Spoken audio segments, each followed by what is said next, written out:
Hello friends, आज आपण बनवूया मस्तपैकी असं टेस्टी हेल्थी पत्ता गोबीचं सॅलेड.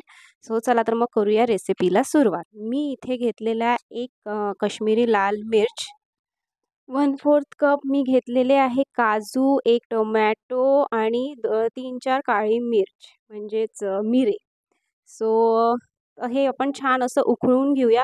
जर तुम्ही काजू यूज नसेल करत तर त्याऐवजी तुम्ही दही यूज करू शकता, हंग दही.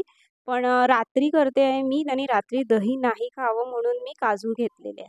काजूच्या ऐवजी तुम्ही हंग दही ते तर खूपच टेस्टी वाटते जर तुम्हाला सकाळी करायचं असेल तर. आणि इथे मी पत्ताकोबी चिरून घेतली आहे छान अशी बारीक-बारीक आणि लांब-लांब चिरून घेतलेली आहे.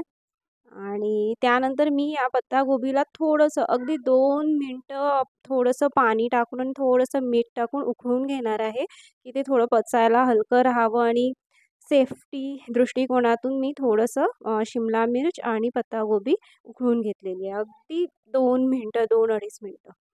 त्याला असं छान असं मी चाळणीमध्ये काढून ठेवलं होतं 5 मिनिटासाठी पाणी निघून जावं म्हणून. त्यामध्ये मी टाकलेले आहे लंबे कापलेले कांदे, कोथिंबीर आणि आणि ती पेस्ट जी आपण थंड करून त्याची पेस्ट करून घेतली आहे टोमॅटो, काजूची, ती आपण यामध्ये ॲड करूयात आणि त्याला छान असं मिक्स करून घेऊया. आणि त्यानंतर आपण आपले सुखे मसाले त्यामध्ये ॲड करू जसं ऑरेगॅनो, मिक्स हर्ब्स, चिली फ्लेक्स आणि त्यानंतर मी त्यामध्ये ॲड केलं आहे हाफ टेबलस्पून गूळ पावडर. जर तुमच्याकडे ते नसेल तर तुम्ही साखर पण ॲड करू शकता किंवा ॲड नाही केलं तरी चालेल. आणि माझं फेवरेट जे मी ॲड करते यामध्ये ते आहे भाजलेले शेंगदाणे. यामुळे याला खूप छान असं क्रिस्पीपणा येतो आणि खूप छान टेस्ट वाटते. तुम्ही नक्की ॲड करा शेंगदाणे यामध्ये. त्यानंतर मी यामध्ये ॲड केलं आहे मीठ. मीठ तुम्ही तुमच्या टेस्ट अकॉर्डिंग यामध्ये ॲड करा. त्यानंतर मी आमचूर टाकून त्याला छान असं मिक्स करून घेते आणि नंतर मग करूया प्लेटिंग आणि जेवणाची तयारी. चला तर मग तुम्ही हा सॅलड नक्की करून बघा आणि मला कमेंटद्वारे कळवा तुम्हाला हा सॅलड कसा वाटला.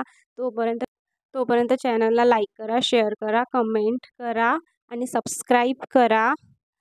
चला तर मग भेटूया नेक्स्ट व्लॉगमध्ये. Thank you. बाय.